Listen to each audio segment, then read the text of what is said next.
নমস্কার ভিউয়ার্স, আজকের ভিডিওতে আমি আলোচনা করেছি মাধ্যমিক ইতিহাসে দ্বিতীয় অধ্যায় তথা সংস্কার বৈশিষ্ট্য পর্যালোচনা অধ্যায়ের হুতুম প্যাঁচার নকশা থেকে আসা ১ নম্বর ও ২ নম্বরের প্রশ্নোত্তরগুলো সম্পর্কে। চলো এক এক করে দেখে নাও এই চ্যাপ্টার থেকে কি ১ নম্বর ও ২ নম্বরের কোশ্চেনগুলো আসতে পারে, এবং আমি এগুলোর একবারে অ্যান্সার লিখেই মেনশন করে দিয়েছি যাতে তোমরা এগুলো ফ্রেশ করে খাতার মধ্যে একবারে টুকে নিতে পারো। ঠিক আছে, ১ মিনিট।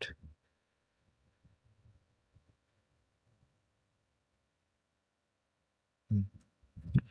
প্রথম শর্ট কোশ্চেন হলো, এটা ১ নম্বরের কোশ্চেন, ঠিক আছে? একদমভাবে সঠিক। হুতুম প্যাঁচার নকশা গ্রন্থের রচয়িতা, একদম বেসিক কোশ্চেন কি হবে? হুতুম প্যাঁচার নকশা গ্রন্থের রচয়িতা কি? কালীপ্রসন্ন সিংহ। এবং তোমরা যদি একটু ভালো করে মেনশন করতে হলে লিখবা, কলকাতা জমিদার বংশের সন্তান কালীপ্রসন্ন সিংহ কি হুতুম প্যাঁচার নকশা গ্রন্থের রচয়িতা।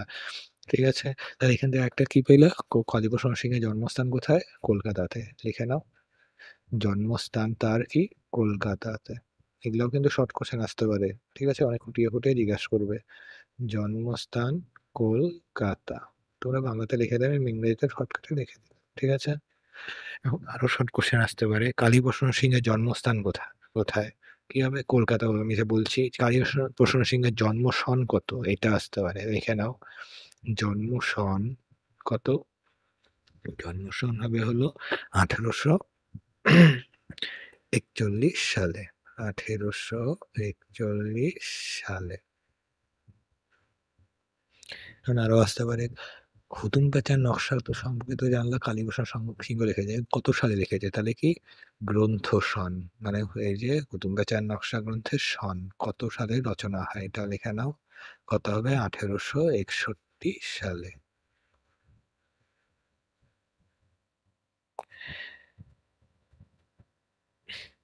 এখন আরেকটা শর্ট কোশ্চেন লিখে নাও। কালীপ্রসন্ন সিংহ কত সালে সাহিত্য চর্চাতে যোগদান করেন? এটাও লিখে নাও।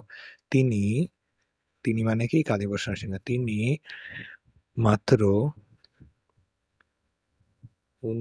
২৯ বছর বয়সে সাহিত্য চর্চা শুরু করেন।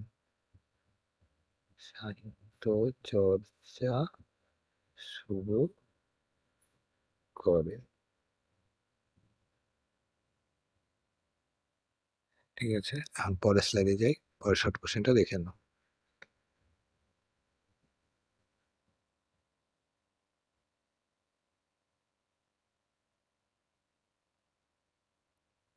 হুম। ২ নাম্বার কোশ্চেন হলো, হুতুম প্যাঁচা কার ছদ্মনাম? ভেরি, ভেরি ইম্পোর্টেন্ট কোশ্চেন এটা। ঠিক আছে? এটা হুতুম প্যাঁচা কার ছদ্মনাম? কি কলকাতার জমিদার বংশের সন্তান কালীপ্রসন্ন সিংহের কি ছদ্মনাম ছিল কি? হুতুম প্যাঁচা। এটা কিন্তু কোশ্চেনটা অন্যভাবেও জিজ্ঞাসা করতে পারে। বলতে পারে কালীপ্রসন্ন সিংহের ছদ্মনাম কি? তখন কিন্তু লিখতে হবে কি? হুতুম প্যাঁচা। দুভাবেই জিজ্ঞাসা করতে পারে। ঠিক আছে? পরের শর্ট কোশ্চেন দেখে নাও।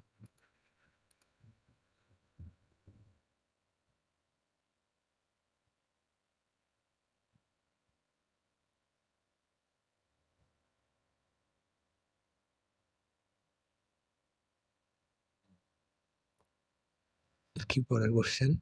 হুতুম প্যাঁচার নকশাতে, নকশা কথার অর্থ কি? এই যে হুতুম প্যাঁচার নকশা যে নামটা পেয়েছে, এই নকশা কথার অর্থ কি? এটাই হলো কোশ্চেনের মানে। নকশা কথাটার অর্থ কি? নিছক এক ধরনের গদ্য রচনা।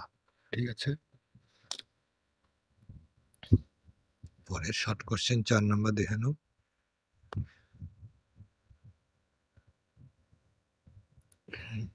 ৪ নম্বরটা শর্ট কোশ্চেন না, এটা কি ২ নম্বরের কোশ্চেন। ঠিক আছে?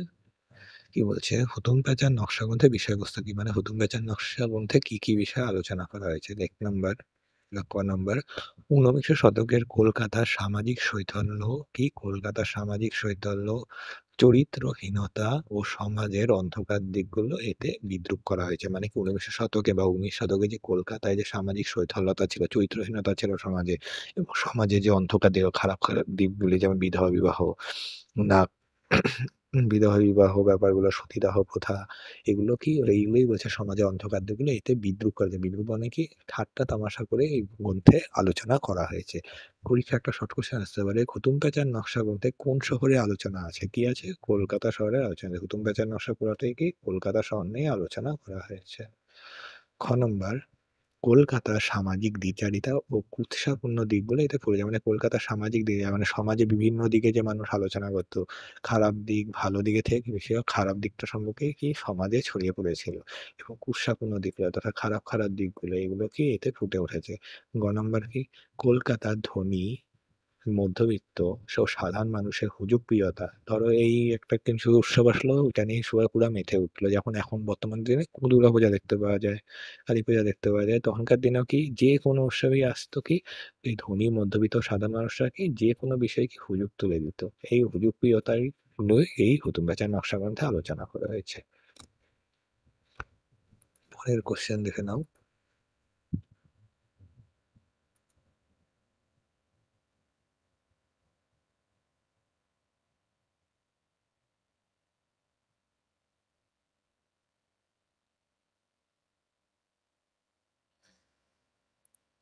পরেরটা বিদ্বৎসাহিনী সভা কে প্রতিষ্ঠা? এটা কিন্তু এই টপিকটার সাথেই সম্পর্কযুক্ত কোশ্চেন। ঠিক আছে? কি বিদ্বৎসাহিনী সভা কে প্রতিষ্ঠা করে?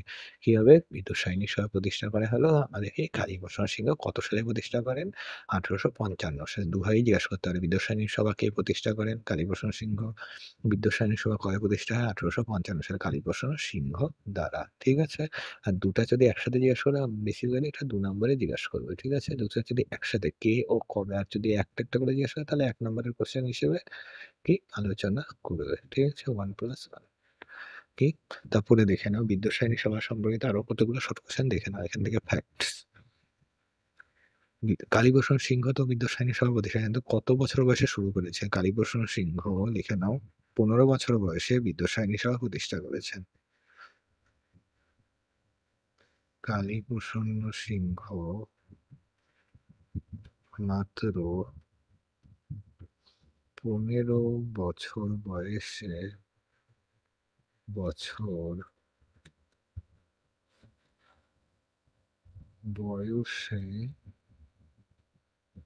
এই সভা বিদ্যাসায়নী সভাটাকে আমি এই সভা লিখে দিলাম। ঠিক আছে? এই সভা স্থাপন করেন। স্থাপন করেন।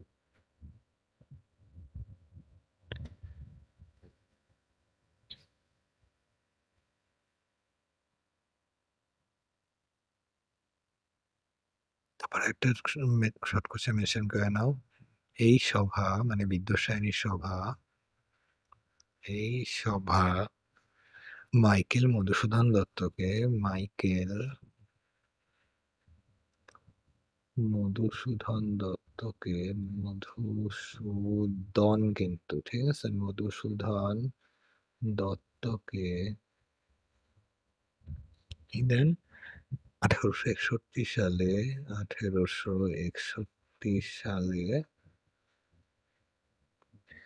গণসংবর্ধনা দেন।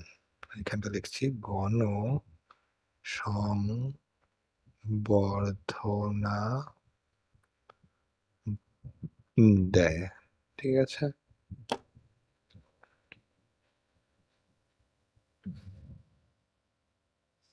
পরে শর্ট কোশ্চেন দেখে নাও কি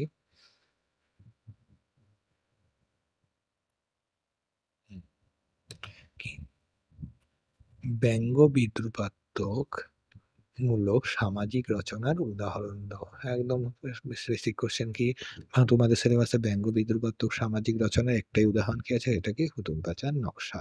ঠিক আছে? গ্রন্থ। এখানে গ্রন্থ হবে না, গ্রন্থ হবে। ঠিক আছে? তাহলে পরীক্ষা আসলে কি লিখবা? ব্যঙ্গ বিদ্রুপাত্মক মূলক সামাজিক রচনার একটি উদাহরণ লেখো বা গ্রন্থ গ্রন্থটির নাম লেখো তাহলে কি লিখবা? হুতুম প্যাঁচার নকশা। কে লিখেছেন? কালীপ্রসন্ন সিংহ। কত সালে? ১৮৬১ সালে। এখন কালীপ্রসন্ন সিংহ সংক্রান্ত আরো কতগুলো ফ্যাক্টস করে যেটা মনে পড়েছে বলে দিই। কি তোমরা জানো দীনবন্ধু মিত্রের নীলদর্পণ নাটক ইংরেজিতে অনুবাদ করার জন্য কার জরিমানা হয়েছিল? জেমস লং সাহেবের কারাদণ্ড হয়েছিল এবং ১,০০০ টাকা জরিমানা হয়েছিল। কিন্তু সেই জরিমানার টাকাটা কে পরিশোধ করে দিয়েছে? এই কালীপ্রসন্ন সিংহ। তাহলে এখান থেকে পুরাটা ফ্যাক্টস লিখে নাও। নীলদর্পণ নীলদর্পণ নাটক ইংরেজিতে অনুবাদ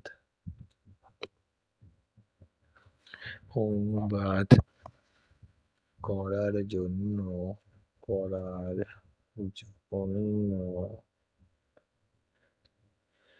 জেমস লং সাহেবের জেমস লংটা আমি নিচে লিখলাম, জায়গা নেই এখানে। জেম লং সাহেবের সাহেবের 1000 টাকা কারাদণ্ড ও 1000 টাকা জরিমানা হলে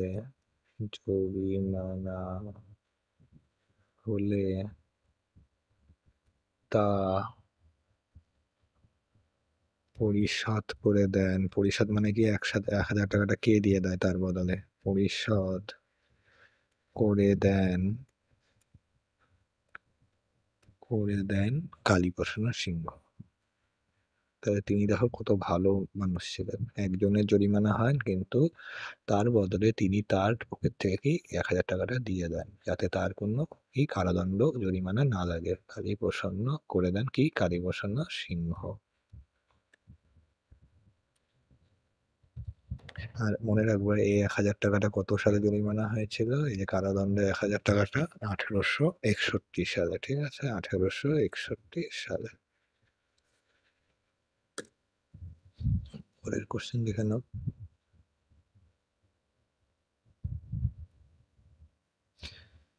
7 নম্বর কোশ্চেন। কোন গ্রন্থে কলকাতা বাবুদের সামাজিক অবক্ষয় তুলে ধরা হয়েছে? মানে কোন গ্রন্থে কলকাতা বাবুদের মানে বাবু সমাজের সামাজিক অবক্ষয় তুলে ধরা হয়েছে? কি হবে? হুতুম প্যাঁচার নকশা গ্রন্থে, ঠিক আছে, যেটা কালীপ্রসন্ন সিংহ রচনা করেছেন।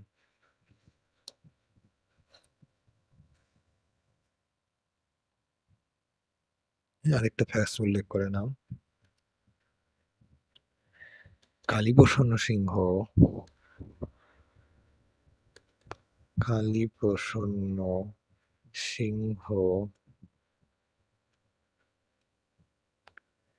বিধবা বিবাহ আইন পাশ হলে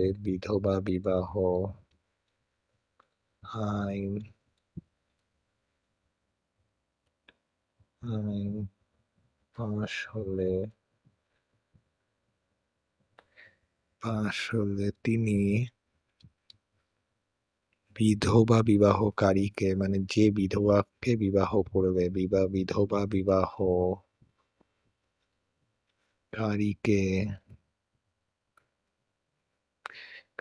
1000 টাকা পুরস্কার দেওয়ার ঘোষণা করে। 1000 টাকা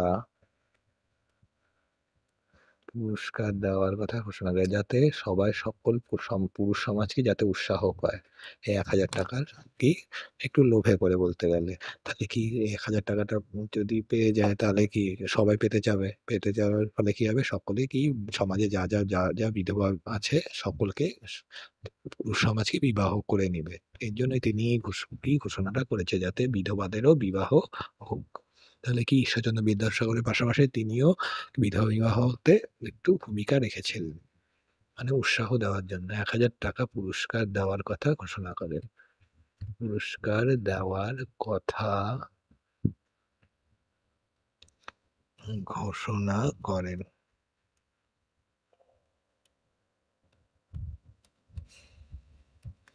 পরের স্লাইড দেখে নাও।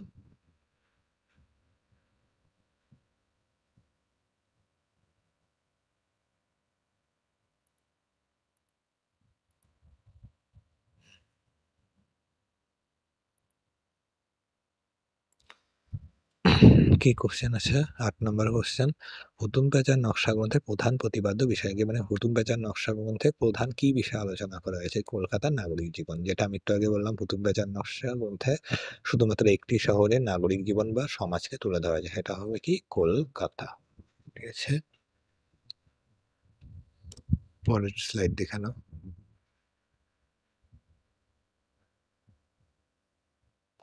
কি কোশ্চেন? 9 নম্বর।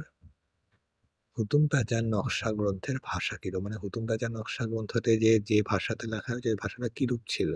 কি ভঙ্গিতে লেখা হয়েছে? হুতুম প্যাঁচার নকশা গ্রন্থ বা উপন্যাস কলকাতার কথ্য ভাষায় রসপূর্ণ ভঙ্গিতে রচিত। এটা ভালো করে কলকাতার কথা মানে কলকাতার মানুষ যেভাবে কথা বলতো ওই ভাষাতেই রচিত করা হয়েছে। কেমনভাবে? হাস্যরসপূর্ণভাবে মানে প্রত্যেকটা বিষয়কে ব্যঙ্গকে তুলে ধরা হয়েছে। কলকাতা কথ্য ভাষাতে বলছে ঠিকই কিন্তু কলকাতা কথ্য ভাষাতে বলে কি হয়েছে সকল বিষয় যেটা আলোচনা হয় সেটাকে হাস্যরসপূর্ণ আর ঠাট্টা তামাশা ভাবে আলোচনা করেছে। ঠিক আছে? পরের স্লাইডে যাই।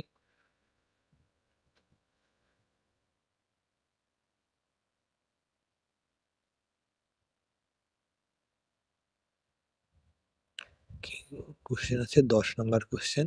হুতুম প্যাঁচার নকশা গ্রন্থের কোন ভাগে কিসে আলোচনা আছে? মানে হুতুম প্যাঁচার নকশা গ্রন্থের ২ টো ভাগ ছিল মনে রাখবে।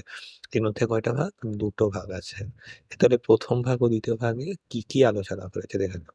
হুতুম প্যাঁচার নকশা বা উপন্যাসের ১ম ভাগে, ঠিক আছে? কি ভাগে? ১ম ভাগে কলকাতার চড়ক পূজা, বারোয়ারি পূজা, ছেলে ধরা, মহাপুরুষ ও সাত পেয়ে গুরু সম্পর্কে আলোচনা করেছে। এবার ১ম ভাগে কি আলোচনা করেছে এখান থেকে এ পর্যন্ত কি? ১ম ভাগে কলকাতার চড়ক পূজা, বারোয়ারি পূজা, ছেলে ধরা, মহাপুরুষ ও সাত পেয়ে গুরু সম্পর্কে আলোচনা করেছে। কিন্তু আবার ২য় ভাগে কি আলোচনা করা হয়েছে? এই যে ২য় ভাগে রথ, দুর্গাপূজা, রামলীলা, রেলওয়ে ইত্যাদি আলোচনা করা হয়েছে। তাহলে ১ম ভাগের বিষয় এখান এই পর্যন্ত। ২য় ভাগের বিষয় এই পর্যন্ত। ঠিক আছে? পরের স্লাইডে কোশ্চেনটা দেখে নাও। এগুলা কিন্তু বেসিক্যালি ২ নাম্বারের কোশ্চেন, ঠিক আছে? এই শর্ট কোশ্চেন পর্যন্ত গেছে। এইটা শর্ট কোশ্চেন ছিল ১ নাম্বারের। এইটা হলো ২ নাম্বারের। ঠিক আছে? আমি লিখে দিচ্ছি আরেকবার। এই যে ২ নাম্বার।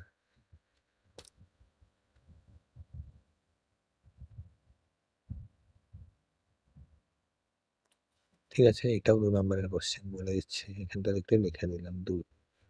কি আছে? কুতুব প্যাঁচার নকশা গ্রন্থে কলকাতা বাবু সম্প্রদায়ের কিভাবে তোলা হয়েছে? Very, very important question. ঠিক আছে এটা? এই কলকাতা বাবু সম্প্রদায়ের কি রূপ আলোচনা করেছে? হুতুম প্যাঁচার নকশা উপন্যাসে বা গ্রন্থে কলকাতা বাবু সম্প্রদায়ের কুরুচিকর দিকগুলি তুলনা মানে খারাপ দিকগুলি উল্লেখ করা হয়েছে। কি হয়েছে? ১ নম্বর এদের মধ্যে সামাজিক অবক্ষয় তীব্র আকার ধারণ করেছিল। মানে কি এরা সমাজে এতটাই খারাপ পরিস্থিতিতে চলে গেছিল এদের কি পতনের সময় এসে গেছিল। নাম্বার এরা হঠাৎ ধনী হয়ে উঠেছিল। তাহলে কি হঠাৎ দেখা যায় এই কলকাতা বাবু সম্প্রদায়ের কি হচ্ছে সকল শ্রেণী থেকে একদম ধনী হওয়া শুরু করেছে। এটাই আলোচনা হয়েছে। নাম্বার এরা সবাই জুয়া, চুরি ইত্যাদি করে অর্থ উপার্জন করতো। এইজন্য কি তারা হঠাৎ ধনী হয়ে ওঠে। কিন্তু এই যে এটার সাথে এটার লিঙ্ক আছে। পরের কোশ্চেনটা দেখে নাও পরের স্লাইডে। এটাও কি? এটাও ২ নাম্বারের কোশ্চেন। লিখে দিচ্ছি। কি? কোশ্চেনটা কি? হুতুম প্যাঁচার নকশা গ্রন্থে সমাজের মানুষকে কয় ভাগে ভাগ করা হয়েছে? বেসিক্যালি হুতুম প্যাঁচার নকশা গ্রন্থে উপন্যাসের সমাজের মানুষকে ৩ ভাগে আলোচনা করা হয়। কি ৩ টা ভাগ ছিল সমাজে? ১ নাম্বার ইংরেজি জানা সাহেবী চালচলন মানে যে সমস্ত ইংরেজি জানতো এবং সাহেবদের অনুকরণ করে চলতো। তাদের সম্পর্কে আলোচনা করা হয়েছে। তাহলে কি যে সমস্ত মানুষ ইংরেজি জ্ঞানে শিক্ষিত ছিল এবং সাহেবী চালচলনে অভ্যস্ত ছিল এদেরকে একটা ভাগ। নাম্বারে কি ইংরেজি জানা মানুষ কিন্তু কি তারা নব্যপন্থী। তারা কি ইংরেজি জানে ঠিকই কিন্তু তারা সাহেবদের চালচলনে অভ্যস্ত নয়। এই যে এখানে বলছি যারা সাহেবী চালচলনে অনুগামী নয়। এমন মানুষকে কি বলা হয়? নব্যপন্থী মানুষ মানে নতুন যুগের মানুষ। নাম্বার কি ইংরেজি না জানা হিন্দু মানুষ মানে নরমাল মানে ইংরেজিও জানে না নরমাল হিন্দু মানুষ। ঠিক আছে? এই ৩ ভাগে আলোচনা কি সমাজ বিভক্ত ছিল কলকাতা সেই সময়। যা হুতুম প্যাঁচার নকশা গ্রন্থে আলোচনা করা হয়েছে। হুম, এটাও ভেরি, ভেরি ইম্পোর্টেন্ট কোয়েশ্চেন ১৩ নম্বরের কোয়েশ্চেন কি? এটাও ২ নম্বরের। ঠিক আছে? হুতুম প্যাঁচার নকশা গ্রন্থের গুরুত্ব লেখো। কি? হুতুম প্যাঁচার নকশা গ্রন্থ বা উপন্যাসের এখানে বৈষম্য হবে উপন্যাসের গুরুত্ব অপরিসীম। যথা কি? এটি দ্বারা কলকাতার কথ্য ভাষা সম্পর্কে জানা যেহেতু কলকাতার কথ্য ভাষাতে আলোচনা করেছে তাহলে আমরা কলকাতার ভাষা সম্পর্কে জানতে পারি। ১ নম্বর হয়ে গেল। নাম্বার এটি দ্বারা হঠাৎ ধনী হয়ে ওঠা কলকাতা বাবু সমাজ সম্পর্কে জানা মানে যে বাবুরা হঠাৎ ধনী হয়ে ওঠে জুয়া, চুরি, ফন্দি ফিকির করে তাই সেই কলকাতার বাবু সমাজ সম্পর্কে আমরা জানতে পারি। ঠিক আছে? আশা করি সব কোয়েশ্চেন হয়ে গেছে। হুম, ঠিক আছে। আরেকটা শর্ট কোয়েশ্চেন আমি এই স্লাইডে মেনশন করেছি। ঠিক আছে? দেখে নাও। কালীপ্রসন্ন সিংহের জন্মস্থান, জন্মসন্ত সবই জানি কিন্তু কালীপ্রসন্ন সিংহ কত সালে মারা যান এটাও লিখে নাও। কালীপ্রসন্ন সিংহ, কালীপ্রসন্ন সিংহ ১৮৭০ সালে 1870 সালে মাত্র ২৯ বছর বয়সে মারা যান। মাত্র ২৯ বছর। সরি, এখানে 1871 হবে। ইংরেজিতে আমি বাংলাতে মেনশন করে দিচ্ছি। সালে মাত্র ২৯ বছর বয়সে কি মারা যান। একটু হাতে লেখাগুলো একটু বুঝে নিও, যেহেতু স্লাইডে লিখছি এর জন্য একটু বেঁকে তেড়ে যাচ্ছে। ঠিক আছে? ঠিক আছে, আশা করি আমি সবগুলো শর্ট কোশ্চেন যা আছে হুতুম প্যাঁচা নকশা সম্পর্কিত এবং কালীবর্ষ সীমা সম্পর্কিত সব আলোচনা করেছি। ১ নাম্বার থেকে শুরু করে ২ নাম্বার সব। আশা করি এর থেকে কোনো কোশ্চেন না কালীবর্ষ সিংহ আর হুতুম প্যাঁচা নকশা গ্রন্থ থেকে বাদ যাবে না। ১ নাম্বারে ২ নাম্বারে যা আসবে। ঠিক আছে? তোমরা সকলে কি করবা? এই কোশ্চেনগুলো খাতাতে ফ্রেশ করে একদম টুকে নিবে। ঠিক আছে? আশা করি ভিডিওটি তোমাদের ভালো লেগেছে। ভিডিওটি যদি ভালো লাগে তাহলে লাইক করে দিও। বন্ধুদের মধ্যে শেয়ার করে দিও এবং কমেন্টে জানিও ভিডিওটি কেমন